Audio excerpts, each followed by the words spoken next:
Ô, Davora, vamos começar com aquela Uhum, história do ministro, que foi não sei se foi uma declaração infeliz apenas, ou se ele tinha um ranço de razão. A gente não gosta muito de ouvir isso.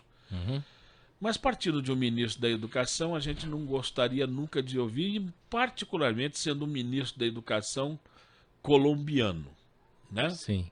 Que já começou errado aí na história. Mas Uhum, tudo bem. Ele disse que nós brasileiros somos canibais. Ele usou essa expressão. Depois ele pediu desculpas. uhum, Disse que não era bem isso, que não era essa história, que nós somos canibais porque nós somos vistos fora do Brasil como ladrões, como pessoas perigosas, sim, como aquelas sim. pessoas que entram para roubar, o cara que está lá não sei aonde, já tem brasileiro, ele já fica com medo. Por que isso? Nós somos assim mesmo? O ministro tem lá a sua razão ou não? Bom, em primeiro lugar, eu acho que a gente tem que considerar um fato importante. Alguém que está num cargo como o dele, de ministro, especialmente da educação, precisa tomar muito cuidado com qualquer tipo de expressão que use, qualquer ideia que passe, tá? Mesmo quando ele faça isso em tom de brincadeira, mesmo que ele diga não foi bem isso que eu quis dizer, é isso que as pessoas estão ouvindo, tá? Os canibais em si acabam sendo ofendidos dessa forma, porque a gente sabe que o índio canibal ele não é alguém que sai destruindo coisas ou comendo carne humana. O canibal ele realmente ele pega o que tem de melhor de alguém ou de uma cultura e ele traz para ele, porque ele quer crescer, né? Quando a gente fala de canibalismo cultural, na Semana de Arte Moderna, a ideia não é nós vamos nos apropriar do que é dos outros. Não, não. A gente tem a cultura tupiniquim, a cultura europeia, então nós vamos aprender com os europeus, né? Então o canibalismo em si não é uma ofensa. O que é problemático é quando você pega alguém que deveria estar preocupado em fazer uma crítica construtiva a determinadas situações e a sugerir como quebrar e reconstruir alguns conceitos, ele simplesmente ele joga isso no ventilador como se fosse uma generalização da conduta. E não é bem por aí que acontece. O povo brasileiro não pode ser definido como assim ou assado. O povo brasileiro ele tem várias vertentes, as pessoas são muito diferentes, existem pessoas extremamente gentis e eu acho que isso está acontecendo cada vez mais. Eu vejo as novas gerações, apesar de uma certa insegurança em alguns momentos, mas mais preocupada em pensar o outro. Então isso é um processo contínuo, não é cultural do Brasil, porque essa crítica que ele fez é uma crítica que se faz muito a latinos-americanos nos Estados Unidos, né? E não se justifica. A nossa situação aqui é bem diferente. Nós precisamos pensar daquilo que a gente vê no dia a dia, no carnaval mesmo agora, né, com pessoas jogando coisas no chão, urinando no chão, brigas, violência. Então, o que, que a gente pode fazer para que esse processo vá sendo minimizado e a gente consiga imaginar que de repente daqui a uma década nós venhamos a ter pessoas mais serenas, mais equilibradas, menos competitivas, menos ligadas nessa ideia de que eu tenho direito a tudo, eu tiro vantagem de todo mundo.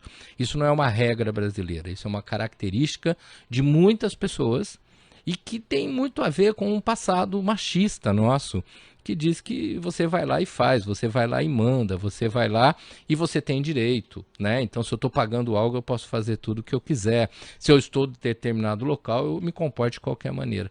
E quando a gente vem com essa integração das mulheres contra esse machismo, no lugar da gente estar trazendo a doçura dessa relação feminina também para os homens, o que a gente tem visto são muitas mulheres que querem mostrar que são iguais aos homens na violência, na agressividade, no desprezo ao outro. Mas isso tem muito a ver com uma cultura que está passando por transição e que o ministro, ao fazer essa colocação, além de não contribuir absolutamente em nada, ele conseguiu criar um grupo de inimigos ao seu trabalho. Um trabalho que até agora, inclusive, ele não mostrou nada. A gente sabe que o FNDE está atrasado em mais de 500 mil de livros que eram para ter sido entregues até o comecinho de fevereiro e não foi, para Rio de Janeiro, se não me engano, para o Distrito Federal, são 3 estados e mais o distrito, daqui a pouquinho eu lembro dos outros, Tocantins, Rio de Janeiro, Tocantins, Paraná e Distrito Federal, e não se fala disso. Por que, que os livros são atrasados? Essa é a função clara, nítida, de quem está lá dentro do Ministério da Educação e Cultura. E não fazer comentários desnecessários dessa forma. Mas a gente precisa entender também algumas coisas. Nós brasileiros adoramos contribuir para isso, né? E existe uma... Você falou uma coisa muito séria. Eu estava vendo o carnaval na Bahia. O carnaval na Bahia é maravilhoso, né? Sim. Sensacional, incrível, bacana, para quem tem dinheiro. Para quem consegue pagar. Para quem consegue pagar, tem toda uma estrutura, tá tudo bonitinho. Mas a grande maioria não pode pagar. E a grande maioria vai acompanhar os trios elétricos e vai pra rua. Sim. E aí chega a hora de fazer xixi. Aí dá a hora de fazer Não cocô. tem como. Aí tem a hora de fazer um monte de coisa que os caras acabam fazendo. E aí é que entra a história de como resolver isso. Isso. Aí entra o poder público, que tem que criar o banheiro, que tem que dar estrutura. Sim. E esse poder público falha. Não sei como acontece hoje na Bahia, se está falhando ou não. Mas pelos relatos de muitas pessoas que foram para lá, disseram que a coisa é brava. Sim, Né? olha. Eu nunca fui, não posso falar nada, não sou testemunha de uma coisa que eu nunca vi. Então não vou me meter a falar bobagem. Mas eu sei que, pelo que as imagens mostram, a gente tem exatamente isso. Então, quando vem a ausência do poder público e também esse lado brasileiro, como é que fica? Como é que a gente consegue consertar isso? Como é que as pessoas perdem o pudor? Tem um detalhe aí que eu acho que é muito interessante. Todo comportamento agressivo, todo comportamento explosivo, ele está ligado a uma sensação de inferioridade. A pessoa, quando ela está tranquila com a vida dela, com o ambiente onde ela está inserida, com as pessoas, ela não tem necessidade de agressão. Ela passa a ter essa conduta agressiva quando ela se sente inferiorizada pelo mundo.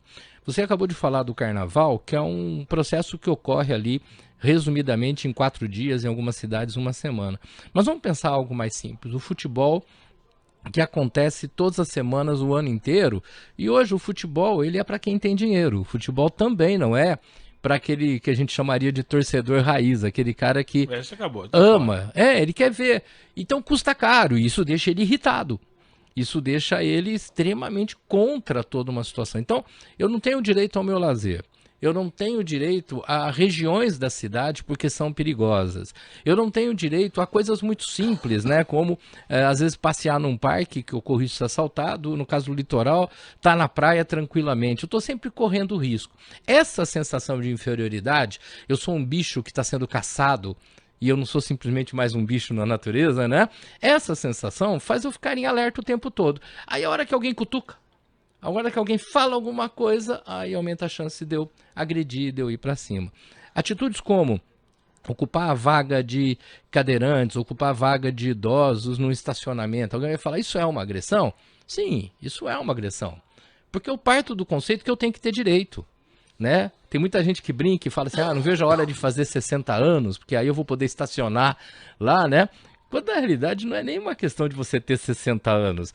É uma questão de será que você precisa mesmo estacionar naquela vaga, que pode ser que alguém precise mais do que você, né? Eu devo fazer 60 anos em breve, esse ano ainda, né? E eu brinquei com essa coisa um tempo atrás. Falei, não vejo a hora de fazer 60 para pegar a fila do avião. E aí as empresas agora elas avisam. Quem tiver 80 anos para vir na frente. Eu falei, bom, vou ter que esperar pelo menos mais 20 para chegar lá. E a hora que chegar lá, talvez eles passem para 100. Mas a questão é, por que a gente quer tirar vantagem? Porque esse conceito de que eu tenho que estar na frente dos outros, né? E isso vem. Tem muita gente que fala que isso é a lei de Gerson, né? Não, isso é muito anterior a Gerson, né?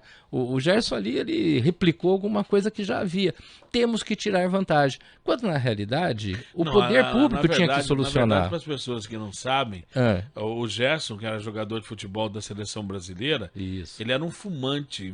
Aliás, está tendo problemas até hoje por conta desse vício de fumar. Sim. E ele fez uma propaganda de um cigarro chamado Vila Rica.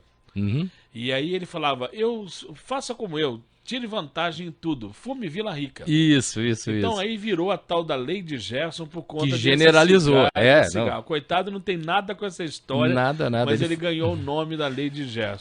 Criou a fama. Mas é muito interessante, a nossa cultura, ela vem sendo passada de pais para filhos no sentido, olha, não abaixa a cabeça, se imponha, E de repente a gente tem um mundo extremamente globalizado, aonde ao mesmo tempo você vai comprar uma calça e aí você vê que o artista tal comprou uma calça que custa 50 vezes aquela tua, que você foi num passeio, mas os famosos estão passeando em outros lugares. Aliás, é fantástico isso, né? Às vezes você vai conversar com o pessoal mais jovem, tô seguindo alguns famosos aqui, né?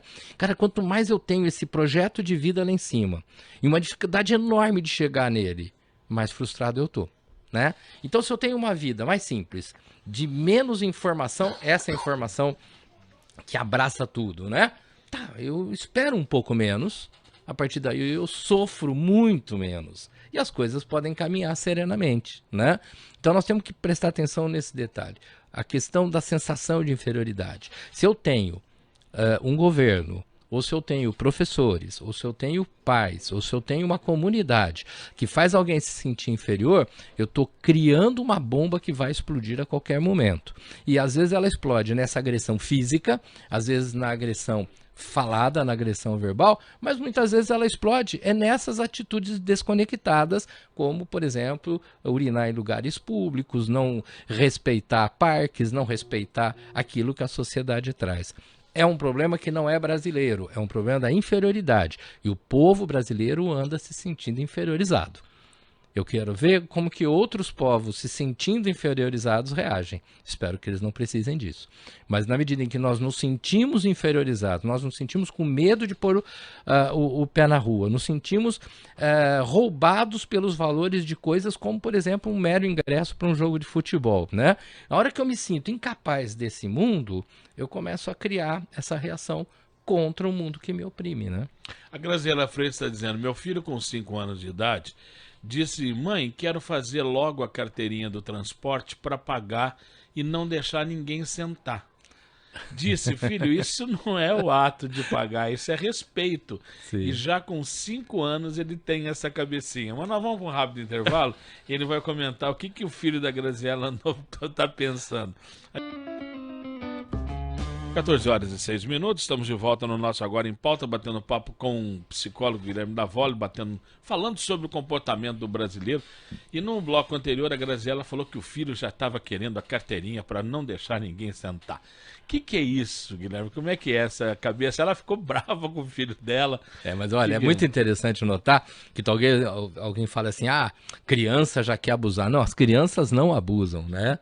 Na realidade, essa criança com certeza ouviu outras pessoas no próprio ônibus ou até na família falando coisas tipo, que absurdo, uma senhora em pé e fulano de tal tá sentado, não sei quem tá precisando sentar e o outro ocupou. E aí ele começa a achar que estar sentado é a grande vantagem e não que estar oferecendo espaço é a grande vantagem. É a ideia de que o grande líder, ele é um garçom. Ele serve os outros. Só que nós educamos na contramão. O líder, ele manda e tira vantagem. O líder é o que tem o poder. Então, o menino está sendo educado não pela mãe, não por pessoas próximas, mas de tanto ouvir. Porque nós não somos mais educados, como há 3 décadas atrás, essencialmente por família e depois vem as outras vertentes. Não, nós somos extremamente educados pela rua, pela televisão, pela internet, pelo desenho animado. E tá cheio de desenho animado que mostra essa coisa do tirar a vantagem, do se dar bem em cima do outro, né? Então, o que a criança vê, o que é melhor? Ficar sentado ou ficar em pé?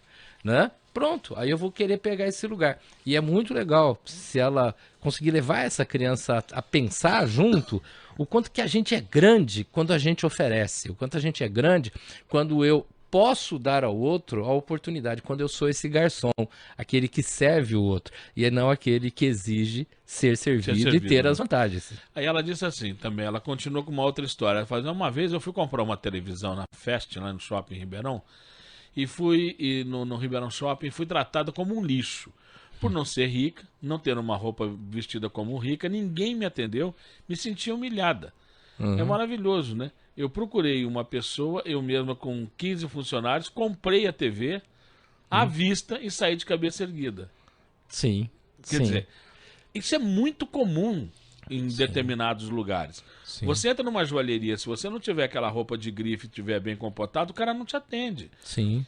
Você entra numa loja para comprar uma roupa, se não for de grife, o camarada não atende porque acha que você é pobre. Se você é pobre, você não poderia estar ali. Você só vai tomar o tempo dele. Quer dizer, Isso faz parte de uma cultura, de comportamento de uma cultura brasileira, que é isso que a gente não quer que aconteça, de maneira nenhuma. Olha, é muito interessante, porque além de fazer parte da cultura, eu já vi isso sendo incentivado dentro de empresas, né? Então, assim, olha, se você é um atendente da empresa e percebeu que a outra pessoa, por telefone, não sabe falar direito, não se comunica também, vai rapidinho. Né? No sentido de que essa pessoa não vai significar uma crítica contra a empresa. Por outro lado, se alguém que você está atendendo, uma pessoa que sabe se comunicar muito bem, tem um linguajar mais rico, você capricha na comunicação, porque se ele não for bem atendido, ele vai gerar protestos contra a empresa. Isso num call center, né? Pô, call center discriminando pessoas pelo linguajar, né? E isso é terrível. Quando você fala roupa, marca muito. A postura, pô, marca muito. Agora, como que as empresas incentivam isso?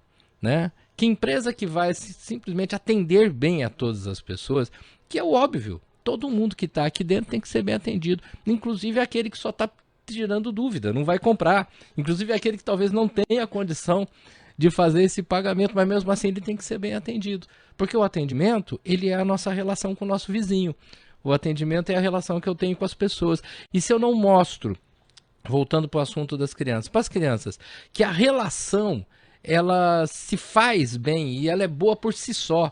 Ela não precisa visar lucro. Ah, você é amigo daquele moleque, porque aquele moleque tem uns brinquedos legais, você é amigo daquele moleque que na casa dele tem piscina. Ah, eu vou andar com aquela turma, porque aquela turma lá são os mais famosos aqui da escola. Não, rapaz, eu vou conversar com todo mundo, porque essa minha dinâmica de falar, entre aspas, várias línguas, de trocar ideias diferentes, é que me faz ser esse líder, me faz ser essa pessoa em possibilidade de sucesso nas relações. A hora que eu me sinto com essa capacidade de comunicação adequada, minha ansiedade baixa, minha sensação de derrota baixa, a minha agressividade abaixa ou, em alguns casos, até desaparece. E aí, respeitar o outro em pequenas coisas, como essa que a gente já comentou aqui de um estacionamento, passa a ser fundamental. Falando nisso, vou mostrar uma imagem aqui para vocês. Olha, o Marcos vai mostrar essa imagem. Olha que coisa maluca. Esse é um estacionamento. É aqui em Ribeirão, Marcos? É Ribeirão Shopping. Uhum. Aqui no Ribeirão Shopping, vocês estão vendo, a pessoa vem com o carro, ele simplesmente ocupa 2 vagas. Então ele acha que tá, né, o rei da balachita. Sim. Ele põe o carro dele fica ali no meio, e ele não tá nem aí com quem tá do lado, se existe alguém do lado, se não tem. Quer dizer, ele é o rei, ele tá ali. Sim. E você tá percebe. Para ser servido. Exatamente.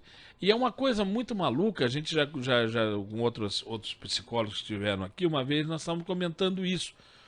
Como no trânsito existe essa luta de classes, Sim, né? sim. Então, por exemplo, eu tenho um carro importado que eu pago, sei lá, só de IPVA dele eu pago 15 mil reais, então eu acho que eu sou o dono da rua.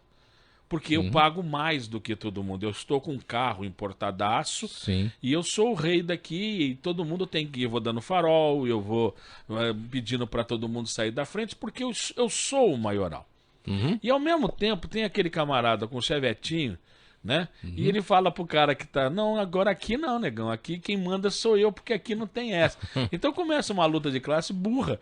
Um que acha que é maioral, o outro acha que aquele lá também é melhor do que ele. Que coisa esquisita que é isso. Existe um jogo, né, entre opressores e oprimidos. A gente sempre se acha o oprimido. A gente sempre tem a ideia de que o outro é o opressor, eu sou o coitado, então eu tenho que me vingar. Quando é interessante observar que a natureza humana, ela nos torna opressores, né? Essa questão de que eu quero dominar, assim, isso você vê em crianças pequenas. E que a grande sacada está em eu não precisar oprimir e nem me defender da opressão. Porque quando eu me defendo da opressão, e muitas vezes eu acabo também querendo me transformar no opressor. E aí nós ficamos num jogo difícil, é aquele rato que depois que toma conta do queijo, ele passa a achar que ele é o gato e não deixa os outros ratos chegarem também, né? Esse processo, ele está dentro da nossa história, tá? Agora, só voltando no início da nossa conversa, o que não permite de maneira alguma que alguém simplesmente fala assim, o povo brasileiro é assim, o povo brasileiro é assado, esse povo brasileiro não tem educação. Não, o que nós temos que pensar é como trabalhar isso. Eu vi uma cena uma vez que me deixou extremamente, mas extremamente constrangido. Eu estava no aeroporto de Guarulhos e chegou um avião da Avianca. Sim. O avião da Avianca, naquela época, não era a Avianca que fazia parceria com empresas brasileiras. Ela vinha exatamente da Colômbia. Sim. E eu ia fazer uma viagem. E eu estava na sala de embarque, eu vi chegando o avião da Colômbia. E todos, praticamente todos, a não ser alguns senhores, umas senhoras, umas crianças, mas praticamente todos os passageiros passaram por uma revista técnica. Como se nós disséssemos, todos são traficantes. Sim. Isso me deixou muito constrangido. Porque eu falei, meu Deus, o que está acontecendo? Quer dizer, só pelo fato de ser colombiano significa que é traficante? Quer dizer, é um absurdo aquilo. Sim. E eu não consegui entender essa cena. E anos depois, na Copa da Alemanha, né, os jogadores da Alemanha também ficaram muito bravos, porque da Alemanha não, os colombianos, porque quando eles chegaram na Alemanha, eles foram todos revistados, inclusive sem roupa, que eles queriam saber se eles tinham droga. Então veja como é uma questão de estigma. Questão de estigma que você carrega. Sim, sim. Então é isso que talvez o nosso ministro esqueça, né? Sim. Que o colombiano é tido como traficante. Quer dizer, lógico que não é, nunca foi, né? Sim. Evidentemente que tinha lá uma parte pequena da população, como tem também aqui no Brasil, mas esses estigmas não podem ser generalizados. As pessoas não são assim, muito pelo contrário. De forma alguma. Muito pelo contrário. Até porque, vamos lembrar uma coisa, educação, ela é essencialmente uma ferramenta de inclusão. Né? A gente, quando fala em inclusão, pensa em pessoas com necessidades especiais, tá? Mas não é disso, não. Estou falando educação em si. Toda sala de aula é um local de inclusão. Todos ali, do mais rico ao mais pobre, do que tem mais facilidade ou mais dificuldade de aprendizagem, estão ali para, em harmonia, poder atingir um determinado objetivo ou determinados objetivos. Eles estão lá para crescer junto, para andar junto. E quando eu consigo isso numa sala ou numa escola como um todo, eu mudo essa comunidade, porque as pessoas começam a dialogar entre elas. Coisa que era muito comum quando você vai para a década de 70, 60, que todo mundo estudava na escola pública, né, escola estadual. Então você tinha desde o menino mais pobre ali até o mais rico da cidade na mesma sala de aula, né? Havia alguns conflitos? Claro que às vezes havia. Mas o objetivo era que todos andassem juntos. E essas amizades, elas iam crescendo e prosperando. E a gente continua tendo aí pessoas poder aquisitivo bem alto que mantém essas amizades com pessoas poder aquisitivo mais baixo. Não é por aí. Mas você, né? sabe que isso aí é mais ou menos, viu? Porque quando eu falo muito essa história, a gente tem uma mania de dizer, na minha época a escola era maravilhosa. Não, na minha época a escola era elitista. Sabe, eu estudei escola pública. Sim. E ela era altamente elitista. Ela começava igual. Eu me lembro bem que eu fiz o primeiro ano do grupo escolar, né? E o meu amigo de grupo escolar era um menino que morava numa favelinha ao lado da minha casa. Tá. Ele era meu amigo. Ele foi comigo até o 4º ano do grupo. Quando chegou no 4º ano do grupo, ele saiu porque ele foi ajudar o pai, que era leiteiro. Essa profissão nem existe mais, na época existia. Sim. Ele foi ajudar o pai, que era leiteiro. E eu tive que fazer um exame de admissão. Como a minha mãe era professora e diretora de escola, meu pai era viajante, a condição da minha casa era melhor e eu fui embora. E ele ficou. E ele ficou. Sim. No 3º colegial, eu fiz o 3º colegial no Tonel Mota, eu tive colegas de classe que eram fazendeiros, industriais, eram usineiros. Um deles, inclusive, virou ministro depois. Então, isso tudo mostra como era diferente. Sim. As etapas que a gente passava na escola eram etapas que iam eliminando eram a classe filtros. pobre. Eram filtros. Então, né? essa história que a minha escola era fantástica, maravilhosa, Não, ela não, não era igualitária, ela Não, era não. seletiva. O igualitário que eu coloco é que naquele momento da sala, você tinha oportunidade de conviver junto. Mas convivia, viu? Convivia melhor do que convive hoje. Exatamente, exatamente. Agora, as mudanças depois, elas vinham por várias razões, né? E uma delas justamente essa, de ter que começar a trabalhar cada vez mais cedo e não ter uma lei que falasse que você é obrigado a estar estudando, o que também é de se questionar, porque não é obrigando, né? A gente precisa descobrir esse prazer de ir ao estudo, que foi sendo deixado de lado também por questões de invasão de tecnologia, tudo, né? A tal da vida facilitada acabou quebrando todo esse processo, tá? Agora, é bem bacana pensar, nós somos um povo mal visto? Ótimo, então precisamos pensar as ferramentas de nossas inclusões, as inclusões dentro do próprio país e a nossa inclusão com o mundo. Mas sabe, Davoli, eu acho que tem saída. Sim, eu acredito muito. A partir do momento em que haja um processo, eu diria, uma massificação dos meios de comunicação no sentido de educar também, as famílias educarem. Por exemplo, eu morei muitos anos lá em Curitiba. Sim. E é uma coisa que o pessoal do resto do país precisa aprender, é que quando você está em Curitiba, se você jogar um papel no chão, o camarada vai pegar o papel, vai bater nas tuas costas e vai dizer, o senhor não é daqui, hein? Uhum. Sim. Por quê? Porque o curitibano não joga o papel no chão. Sim. Isso faz parte da educação dele. A gente saía da sala de aula, é uma coisa muito interessante. A gente dá aula para vários lugares. Eu já dei aula para o Brasil inteiro, vários lugares. As salas que mais estavam limpas eram as salas do Paraná, principalmente Curitiba. E continua sendo, viu? Não que elas estivessem totalmente limpas. Ainda tinha gente que jogava as coisas no chão. Não vamos isentar todo mundo, porque não é assim, seria o mesmo pecado da generalização. Mas é bem menor, por exemplo, do que em Ribeirão Preto, do que eu vi em Goiás, o que eu vi em Minas Gerais. Quer dizer, o povo já nasce com essa ideia de que eu não posso sujar o chão. E você anda na cidade, a cada 30 metros tem uma lixeira. Sim. Ninguém joga fogo em lixeira. Que é um facilitador do processo. Ninguém taca fogo em lixeira. As lixeiras estão todas absolutamente limpas e limpas. Estão com sujeira ali dentro, mas estão intactas. Porque as pessoas usam aquele espaço para jogar lixo. Então, não é um problema educacional, não é melhor a gente também educar pela televisão, pela internet, pelas famílias? Como é que funciona isso? Olha, sem dúvida nenhuma, massificar o processo é extremamente interessante.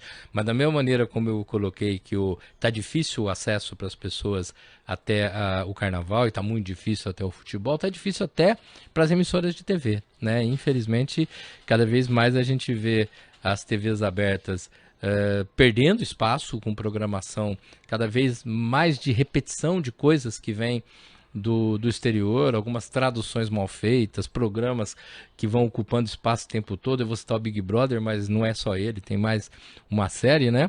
E essa ideia de vamos trazer algo novo para as pessoas está indo para a TV paga, né? Então quem não pode pagar também passa a ter essa dificuldade. Eu acho que isso é fundamental. Mas olha que interessante, quando a gente fala sobre a questão da cultura, sem dúvida, Paraná e Santa Catarina são lugares, e eu estou falando de capital interior que a gente tem a oportunidade de conhecer, onde esse cuidado com o outro é mais claro, e em diálogo com professores a gente observa o quanto que isso não é uma preocupação grande, porque é meio que natural. E esse povo do Sul tem migrado para vários lugares. Então você tem algumas regiões do Recôncavo Baiano, com muita gente de Santa Catarina, Paraná, um pouquinho do Rio Grande do Sul. E isso muda a forma das famílias se relacionarem com os filhos, mas especialmente no interior do Mato Grosso do Sul e do Mato Grosso, onde tem um monte de gente que subiu dessas regiões, também vai mudando a cultura. E a gente vê isso quando vai participar de eventos com escolas, com prefeituras, né, em capacitação de professores. É uma outra visão, né? Eles ainda prezam determinados valores que, na maioria do país, as famílias foram deixando por conta, especialmente da TV, depois da internet e depois da escola. E aí a escola não estava preparada para essa mudança no espaço de tempo tão curto. É bom a gente lembrar que o primeiro contato com essas populações não é bom. Não é um bom contato. Não é um choque. Não é um bom contato. É um choque. Por exemplo, quem vem de fora para morar em Curitiba sofre muito. Sim. Porque o curitibano, ele é visto, por exemplo, como um sujeito frio, como uma pessoa que não dá bola, que não conversa com ninguém. Mas é claro, é o jeito deles até você entrar na cultura. Quando você entra na cultura, aí a história é diferente. Mas no primeiro momento, assim, isso acontece com o pessoal de Santa Catarina, com o Rio Grande do Sul, que eles têm um pouquinho de aversão à cultura que vem principalmente do Sudeste, do Nordeste. Não são tão abertos. Não são abertos. Tá. Esse é um detalhe interessante. Agora, há uma tendência, né? O ser humano se fecha em grupinhos, né? A gente em escola fala em panelas, né? Se fecha, e aí o que vem de fora, em primeiro lugar, é visto como invasor. Mas isso vai mudando as coisas. Tem muita coisa boa para se fazer dentro da nossa educação, principalmente com relação a isso que você falou da massificação via os meios de comunicação. Tá? Mas não é meramente fazer uma propaganda legal que fale, olha, não jogue o lixo na rua, ou não faça isso, não faça aquilo. Nós temos que trazer isso para um caminho mais forte. Então, se, por exemplo, hoje os jovens seguem tantos esses chamados de famosos, se esses famosos apresentassem uma outra postura e não simplesmente querer apresentar o corpo, o que festa foi, o quanto gastou na maquiagem e tal, essas pessoas estariam sendo ouvidas, né? Então, quem é que os nossos jovens ouvem? Quem são os youtubers que os nossos jovens ouvem? Esses youtubers engajados numa relação serena, equilibrada, sem essa coisa do poder de querer mandar, de ser melhor que os outros, esses influenciam nossos jovens. Nossos jovens assistem mais youtubers do que programas de TV, né? Então é através deles. Tem até alguns que realmente são legais, passam ideias legais, conceitos legais, mas infelizmente a maioria só quer ostentar e passa isso para o jovem, tipo, realmente tire vantagem em tudo. E aí vai mantendo essa coisa antiga nossa, né, de que eu fui oprimido, eu quero sair por cima, que é a história do menininho lá para sentar no banco. O Giovanni Pucci está dizendo o seguinte, o problema no Brasil é que o exemplo vem de cima. Política suja, imunda, corrói o povo até nos bons costumes. É verdade. Sim. Nós não podemos negar isso. Sim, sim, não tenha dúvida. Não tenha dúvida. E é muito interessante quando a gente chega em período de eleição, né? Quantas pessoas que a gente ouve claramente falar, não, eu quero me transformar em vereador, eu quero conseguir uma vaga assim, porque eu preciso me dar bem, né? Esse conceito ainda existe, ele é muito forte e as pessoas só vão mudar essa visão na medida em que as raízes lá embaixo sejam alteradas.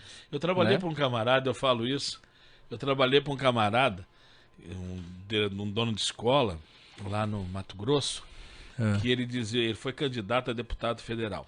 E ele falava assim para mim, professor, ele era o dono da escola, quando eu ganhar, meu voto vai custar R$1 milhão. Cada voto meu eu vou cobrar R$1 milhão. Todo o investimento que eu já fiz eu vou recuperar. Como eu torci para esse homem não ser, não ser. E graças a Deus ele não foi. Ele só foi uma época suplente, mas ficou apenas um mês, não deu para ele ganhar nada. Mas eu torcia para ele não ganhar. No fundo eu falava, não, você não pode ganhar, porque eu não vou conviver com esse tipo de situação. Então muitas pessoas vão exatamente com esse princípio. Sim. Eu vou me dar bem. Então eu não estou pouco ligando se a lei vai atingir ou não. E nós estamos vendo isso hoje. Sim. As leis estão sendo feitas sem o cuidado para saber se elas vão ser respeitosas ao direito das pessoas ou não. Sim. É cada um. Quem faz o maior lobby leva. Sim. E isso é muito ruim no princípio, porque nós não temos política de Estado. Veja se eu estou errado. Eu acho que o que falta para nós no Brasil é uma política de Estado que independa da influência política, por exemplo, de educação, saúde, saneamento. Isso é política de Estado. A educação, a saúde, saneamento e emprego é uma obrigação do Estado, independentemente da política do A, do B ou do C. Enquanto nós não tivermos isso, nós vamos continuar num mundo de mata e não mata. Sim. Aí você está falando dos youtubers, né? E aí? A gente está vendo o YouTube, a gente está vendo um carnaval aí maluco, um carnaval que as pessoas... mudou o conceito do carnaval. O carnaval não é brincar, é fazer sexo. Sim. Sim. A distribuição farta de camisinhas. Como se você fosse pelo pro próprio carnaval, governo. pelo próprio governo, como se você fosse pro carnaval, você fosse obrigado a transar no carnaval. Meu Deus do céu. Como é que fica a cabeça das pessoas? Como é que é isso? E os que não transam? E os que vão lá para brincar e se sentem caretas, horrorosos? Sim, Como é que é essa relação, Davoli? Cara, isso é altamente patológico, né? Quer dizer, você não tem o direito de simplesmente usufruir de uma comemoração, seja qual for, do seu jeito. Você tem que seguir um padrão. Então tem o que é obrigado a ter relação, ou se não tiver vai ter que dizer que teve para não ficar chato, o que é obrigado a beber, o que é obrigado a brigar em algumas situações, né? Então nós temos um contexto muito tenso em que você tem a obrigação em 4 dias de garantir a tua felicidade de 365 dias do ano. Quer Quer dizer, nesses dias eu tenho a obrigação de atingir essa meta. Nesses dias eu tenho a obrigação de mandar imagens minhas para um monte de gente para dizer que eu estava lá naquele lugar, que eu fiz isso, que eu saí com tantas pessoas. Pô, a partir daí ficou uma doença. Né? O que é uma festa? Esquecendo o carnaval, aniversário, casamento, seja o que for. Festa, estar feliz com pessoas que você gosta. Né? Da mesma forma como hoje a gente vê grandes shows em que as pessoas não olham para o palco, elas ficam olhando para o próprio celular enquanto elas transmitem para alguém só para dizer que estão lá, então elas não estão no show. Elas estão preocupadas com quem que está vendo elas lá atrás. Me parece que acontece a mesma coisa. E aí o governo, no lugar de repensar como que isso pode ser melhor trabalhado, até para ter um turismo mais interessante. Vamos lembrar que o turismo no Brasil, no carnaval, já foi maior, o turismo estrangeiro. Sim. Ele vem caindo. Falado isso sempre. Ele vem caindo. Então está virando algo muito desconectado daquilo que poderia ser positivo. E aí o governo, no lugar de pensar o turismo do carnaval, ele pensa a facilidade da festa para que todo mundo fique feliz, até porque naquela história de pão e circo, né, você acaba deixando as pessoas de boas, deixando as pessoas no canto. É cultural sim, mas é um cultural que vem sendo incentivado de forma inadequada. Se eu quero pensar que as pessoas respeitem uns aos outros, que as relações melhores, que a agressividade diminua, que consequentemente comportamentos como esse, que o ministro erroneamente chamou de canibal, né, dos brasileiros, que isso vá mudando, eu tenho que pensar formas das pessoas, crianças, adolescentes, também os adultos, aprender a conviver, aprender a trocar ideias, aprender a sentar e conversar com outras pessoas, e nós estamos andando exatamente na contramão, nós estamos vivendo cada vez mais longe, né? Guilherme, muito obrigado pela sua participação. Gavole sempre dando um show aqui no nosso programa. Eu que agradeço. Mais vezes, eu quero agradecer e lembrar que quem ganhou o convite foi o Ademir Delben. Ô, Ademir, você ganhou hoje, viu, Ademir? Você veio e pediu, você vai ganhar. O par de convites pode vir a partir de amanhã buscar aqui. Você é um grande freguês nosso, mas você mereceu hoje, participou do programa bastante. Então você ganhou o par de convites e eu quero agradecer a presença de todos, a nossa audiência que foi muito boa. Lembrar que amanhã estaremos de volta com o nosso Agora em Pauta com a Érica. A Érica amanhã já estará aqui conosco, tá? E agradeço muito a participação de todo mundo. Agora, mais uma vez, obrigado. Tá? Olha, eu agradeço, fico à disposição, acho uma oportunidade legal de trocar ideias de verdade, não perguntas secas, que às vezes não dá essa oportunidade. Eu queria deixar disponível para as pessoas o meu site, se alguém quiser dar uma entradinha. Vamos lá, lógico, claro. É o meu nome, é www.guilhermedavoli.com.br e temos o Projeto Temas, que está aí no Facebook, preparando materiais para capacitação de docentes e pais, que é só entrar no Facebook e colocar Projeto Temas, curtir lá, assistir os vídeos que a gente está produzindo.